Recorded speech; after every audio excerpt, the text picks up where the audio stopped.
Hey everybody, welcome back to Battle Ready Inc. So this week's feature match featured Azulongmon versus Dynasmon. So first up we have Azulongmon, and God is this deck just absurdly strong.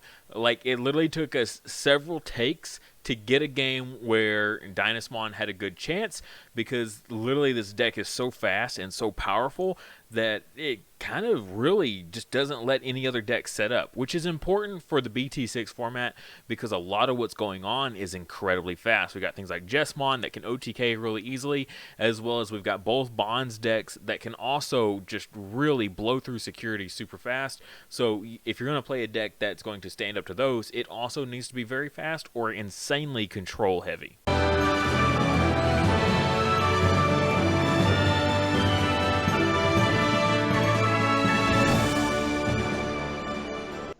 Don't forget, our memory marker for the month of October is going to be the Egg of Courage here.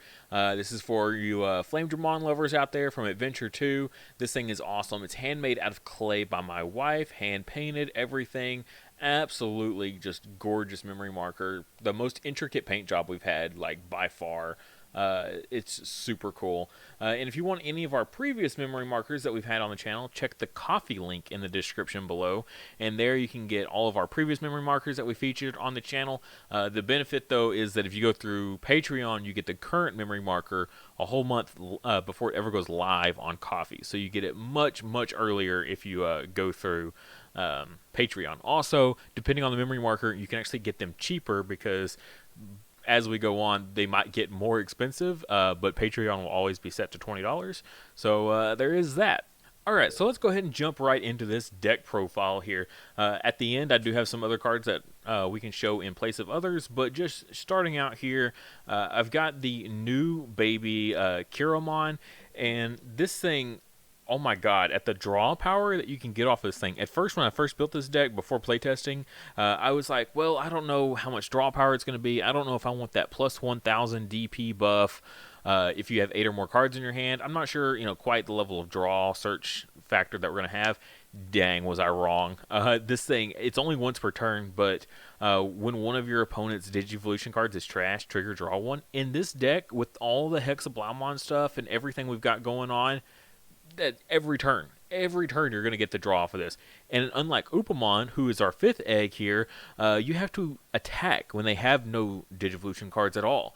At least with the Kiromon, even if they have more Digivolution cards after you trash one, you still get that draw just for the act of trashing. Whereas Upamon, you're not going to get any value if they still have Digivolution cards. Now, granted, in this deck, it's still really easy to trigger Upamon as well, but you have to attack. And I think the Kiromon's better just because you can be building into things and without wanting to attack yet, without getting to your big pieces. So, yeah, went out definitely with the 4 of on that one. Next, we've got our 2 memory gain rookies, and these are just, they're identical here of your turn, once per turn. When you trash a Digivolution card of one of your opponent's Digimon, gain 1 memory. So you can't, like, Digiburst with these guys and proc their effects. You have to trash your opponent's Digimon. But we're definitely maxing out on these because we're going to get that value. Almost every card in this deck beyond this of level 3s are going to be trashing stuff. Just a handful of stuff isn't going to. So we definitely want to draw into these guys as soon as possible. They're there to kind of make our plays possible. If you don't have your memory fixer out on field and you go and you're digivolving, these guys can kind of keep it on your turn potentially just by gaining that 1 memory back. Helps with Azulongmon also to if he can't get a big hit on Azulongmon's effect, these guys can make up for it. So definitely want to max out on these. Next up is Gizamon, and at first I didn't have him in there. I just went with a generic Elecmon vanilla just in case, because a lot of our stuff is all about like digivolving. We don't have any good like on play rookies, but this effect is so more relevant that I kind of gave it credit for at first, because I was thinking just a 2 play cost would be better or an on play rookie effect. But this inheritable, just while your opponent has no Digimon with Digivolution cards in play, this Digimon gets plus 2000 DP. It's actually kind of easy to trigger this, honestly. Now, it has to be no Digimon with Digivolution cards, so the whole field has to have no Digivolution sources. But plus 2000 DP, I mean, that's this is really just designed for Azulongmon because jamming on Hexablaumon, but this with Azulongmon is pretty important. That puts him up to 15,000. You're swinging over pretty much everything relevant in the meta. All the bonds, if you hit a bonds in security, you don't have to worry about it as long as you have this guy. As well as like the Blitz Omnimon is kind of tossed in a lot of decks right now just because he's a good closer, at least in all my builds, especially any kind of OTK build. For red and blue, absolutely I've got Blitz Omni in there just to win me the game. So if I have to hit that in security with Azulongmon, I'd really want this Gizamon underneath him, giving him that plus 2k. Next, we do have finally the memory blocker for blue. Previously, I've only been in previous formats, I've been running at two memory blockers per deck. So much more relevant now to have more of those. So I've now bumped it up to 3. Heck, you can maybe argue 4. I know it's a little crazy, but just so you can digivolve, right? And then you can always slam down a second one onto the field. But just blocking memory, what is that really relevant now? Let's think about all the stuff that we've got to deal with that are gaining memory. Blue has they've got Hammer Spark. They've got 2 different memory boost options now, and they're running all of those. All 3 of those are getting ran in Gabu Bonds, okay? So Gabu Bond is going to have an insane amount of memory gaining. Every color now has their memory boost card, which is going to give them memory. If you're looking at yellow, and it really kind of came up in our testing with this on field against Dynasmon, because Dynasmon has Wizardmon that's going to be gaining them memory, and that's really, really relevant. So tons of different things now that it's all gaining memory for every deck. Every deck in the meta is gaining memory. Look at Jesmon. It's got CL that's going to gain them 1 memory when they play it. Tons of things. You're going to get value off of every deck you play if you're running a memory blocker from now on. Like, it's literally to that point where you will gain value for sure. Absolutely. Next up, we got our level 4 package. Of course, we're going to go with Peldramon at a 4 of. Just, it complements the deck. Our whole strategy, trash 2 Digivolutions when you Digivolve from one of your opponent's Digimon. That's going to help, your opponent's tentpole pieces that are out there. Trashing 2 off of a single target is really good for, like, the big tentpole pieces.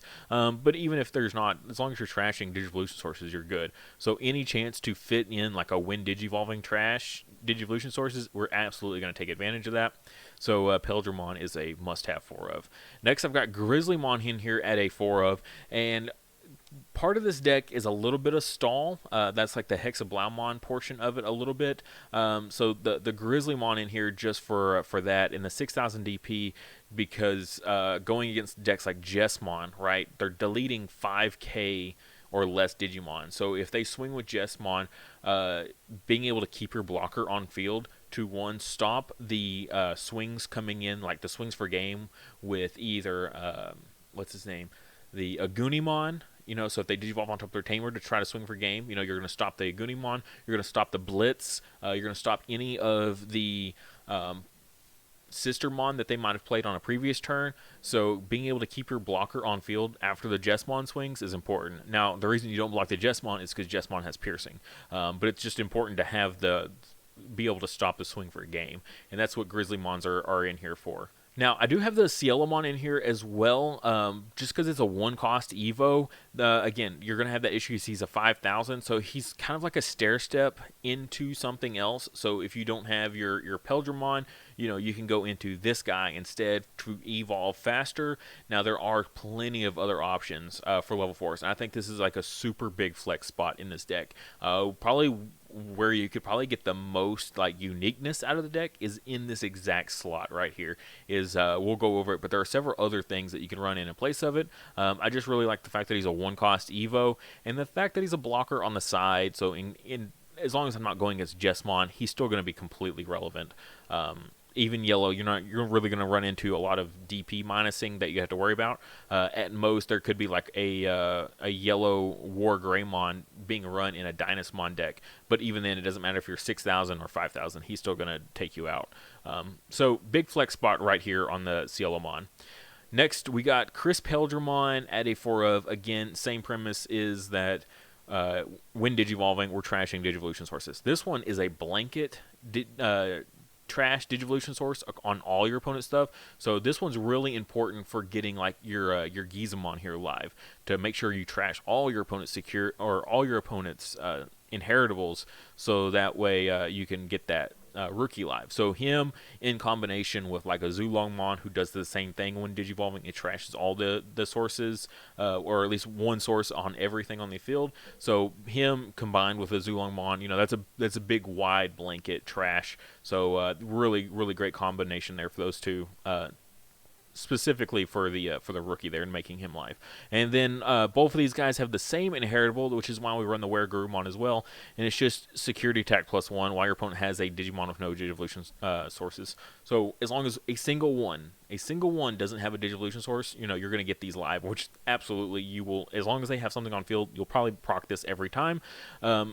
So it just helps getting us there in combination with like Hex. If you go into Hexablaumon, he really needs some punching power to clear a lot of security when you can't go Azulongmon. Azulongmon almost can take care of himself. He can almost OTK on his own, but a little bit of help definitely goes a long way.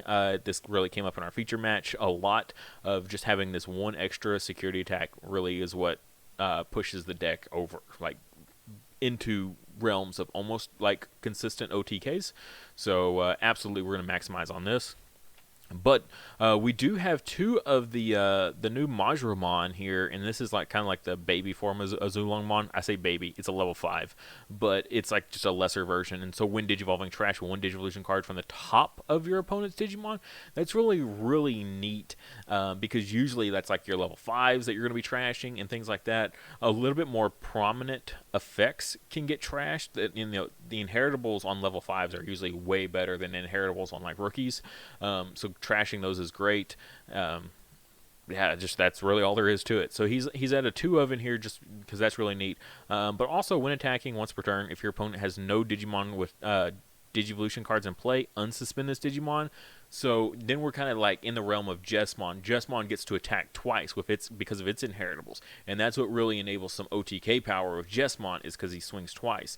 And then both decks, this one and Jesmon, then you go Blitz Omnimon for game afterwards. So that's basically kind of a substitute. If we're not going to go with the security attack here, getting this double swing is really good. And you can almost argue just running the Majoromon at 4 instead of the Weregurumon. This is going to give you that security attack +1, which is great.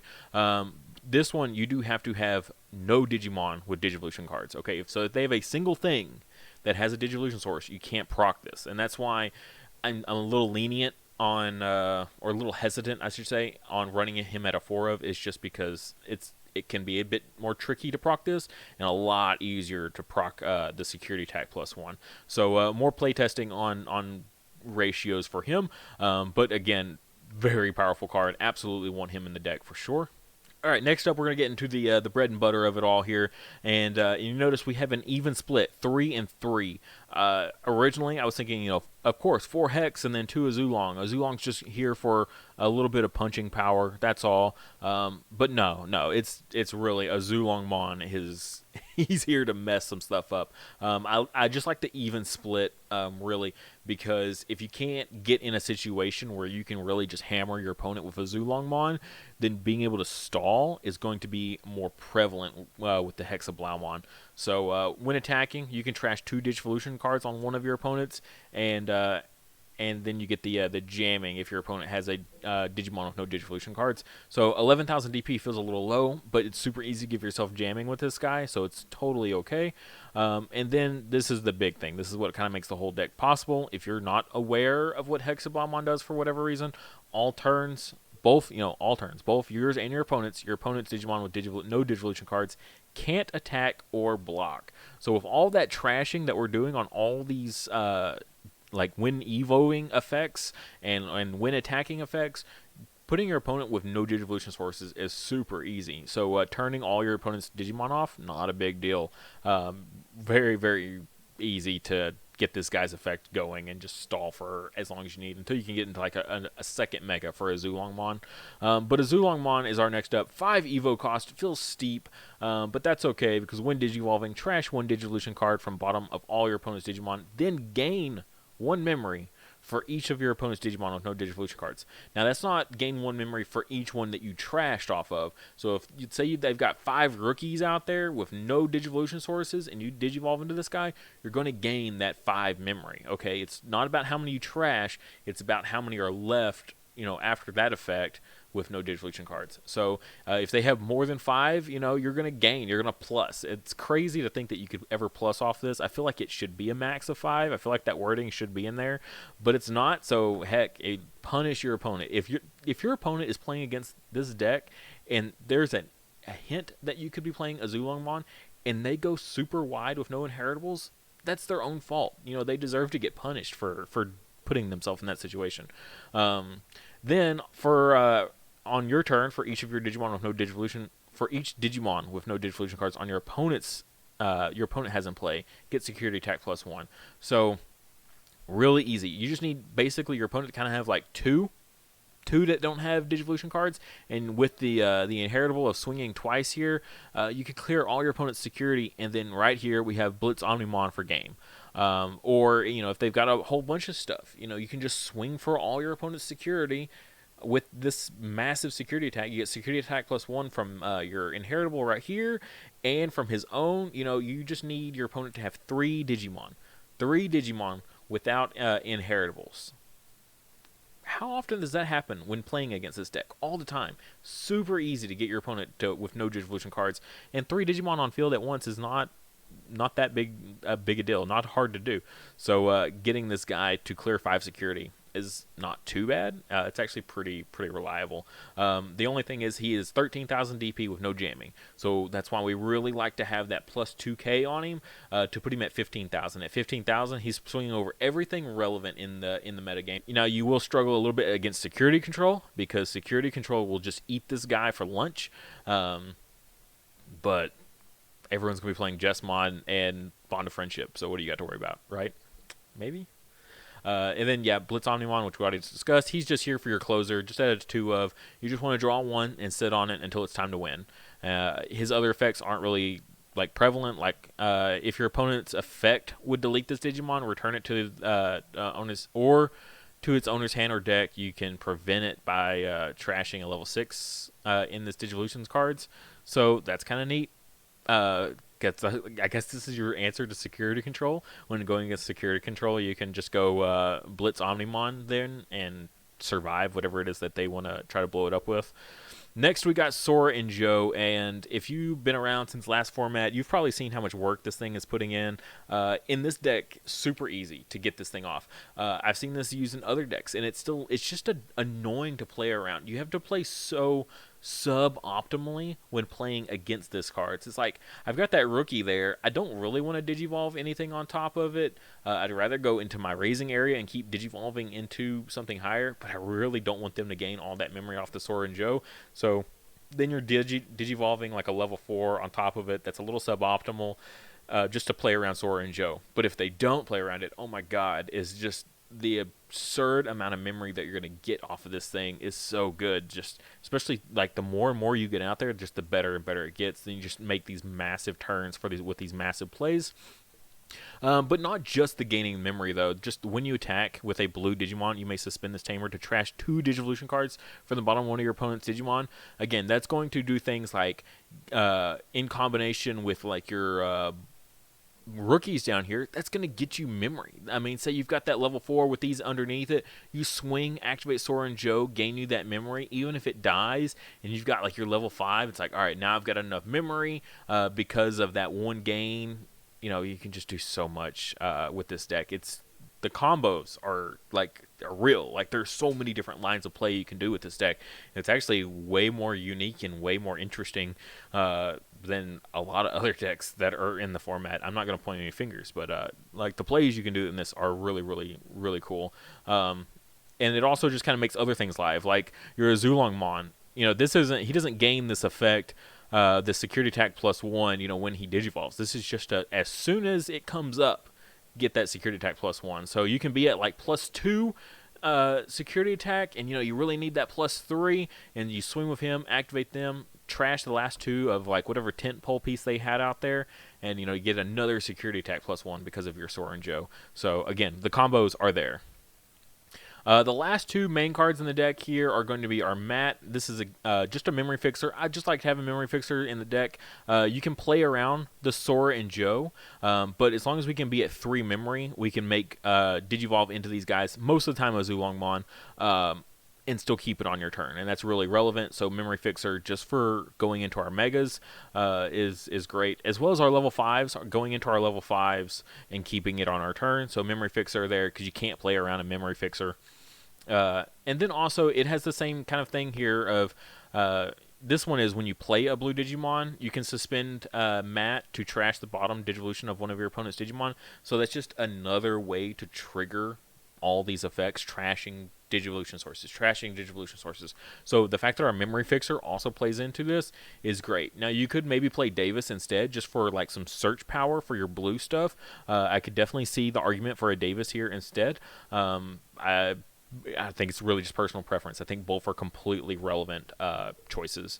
Next, we got the memory boost, and at this point, we had 3 slots left in the deck, just with our ratios like they were. So we just went for 3 memory boosts. So reveal the top 4, add any blue Digimon you want.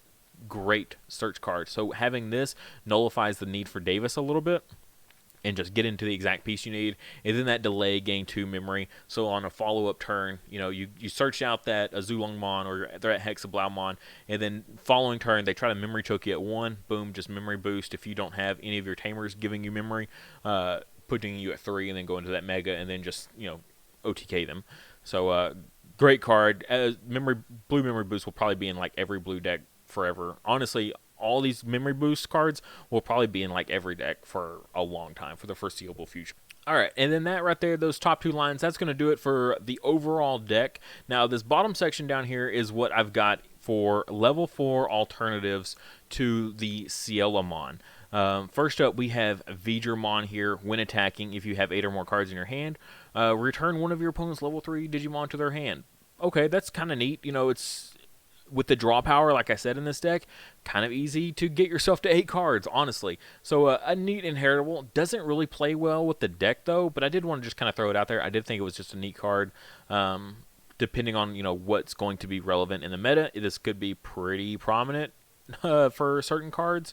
Next, we got this Angemon, which is really cool. When attacking, trash the bottom Digivolution card of one of your opponent's Digimon. This is just another, inheritable remover, which is great. So it's not a when Digivolving, though, but it's when attacking, so you can get use out of it turn after turn. Every time you attack, you can get more use out of this, which that's pretty cool. So instead of that Ciellamon, I know a lot of people have been looking at the Ikakumons. This one's basically the same thing. Trash the top Digivolution cards of one of your opponent's Digimon. Again, what we talked about earlier of trashing the top one is kind of neat, because that's usually like the more impactful of all the inheritables. So that was a cool one. This is the Ikakumon I know a lot of people are looking at, and it just this Digimon can't be blocked by your opponent's Digimon with no Digivolution cards. So particularly their blockers are level 4, trashing those Digivolution sources, super easy on that blocker. Azulongmon doesn't turn off blockers, okay? Only Hexablaumon will turn off blockers to allow you to swing for game. So the Ikakumon, I think, has probably the highest, out of all these choices, as a good replacement for your Ciellamon blocker. So you already have the Grizzly anyway, so you don't really need an additional blocker. So this Ikakumon I really like as an alternative to the blocker, which will probably be the way I go. But I did just kind of want to have it in here to discuss the different possibilities, just so you are informed, and that's why I make these videos, is to inform people of all this stuff. So making your Azulongmon unblockable, but not just that, is Azulongmon swings, clears all security. You still need a swing for game, right? You can go into Omnimon here and swing, and again, the Ikakumon stays live. It's not just for blue Digimon or anything like that. It's just an inheritable, so this Digimon can't be blocked. So yeah, Ikakumon works for finishing games for sure. It just allows you to close it out. And then lastly, we have the Dolphmon here. While your opponent has a Digimon with no Digivolution cards in play, this Digimon gets 1,000 DP. So just another 1,000. If you didn't want to rely on the Gizamon here of that plus 2k, because it can be kind of tricky to get the Gizamon live with this 2,000 buff. because you have to clear all Digivolution sources, whereas the Dolphmon is just a single Digimon with no Digivolution sources. And that 1000 DP buff is kind of neat, but I think the only thing you should be scared of is really things at 14,000 DP. So giving my Azulongmon plus 1k isn't quite enough. I really, really need him to get plus 2k. So I'd rather just use a single slot of all my inheritables to get that plus 2k, because I could add in like a baby or, you know, this level 4 in combination with a plus 1000 rookie. So, you know, there's multiple ways I could get into that plus 2k, but it takes multiple inheritables to get that, whereas Gizmon just does it all in one. So I think the winner here will be the Ikakumon to replace the Cielomon. Is definitely going to be the preferred way to go on this deck. Thank you guys so much for watching. If you would, please like the video and subscribe. Just a little bit of help goes a super long ways. It helps the channel out tremendously, gets my videos out there, gets them seen. And if you really, really want to support the channel, check out the links in the description below. I'll have a link for my Patreon, which is displayed right here. You can get access to my Discord server that I have, as well as you can get the memory markers that we've had. These are just a few of my favorites from the past that we've had. The current one, Impmon's baby, as well as Gabumon's baby as well, Sunomon and Yamon. These guys are super adorable. I definitely love them so much. And every month a new one changes out, so make sure you check that out. As well as we have our new playmats. This is why I recreated this video. It's because our playmats are here finally, and they are super cool. I alternate between the black and white every single month for whoever wants to support this tier, as well as I have a tier just higher than that, so that way you don't also have to lose out on a memory marker. You can get both the memory marker and the playmat just in case you want both. Super awesome support from everyone that has supported in the past and who will support in the future. You guys are awesome. Also, if you want to check out my merch, my Teespring link is in the description below for that. We've got, you know, the shirts that I wear on the channel that has the logo across. I love when I see people representing my merch in public. It is like one of the coolest feelings I've ever had in my entire life. Very, very awesome. As well as phone cases for you people that love Digimon like so much like I do. A friend of mine custom made all these to fit these specific phone cases themselves. So the prices are a little bit higher just because I have to pay her back, as well as make a little tiny bit of profit because of how much, unfortunately, they take for their cut for Teespring. But like I said, if you can't do any of that, please just like the video and subscribe to the channel. Every time we hit a new mile marker for subscriptions, I give out free merch of all different types. 2000K, I think we're doing one of the playmat giveaways. So definitely be subscribed and ready for when that comes.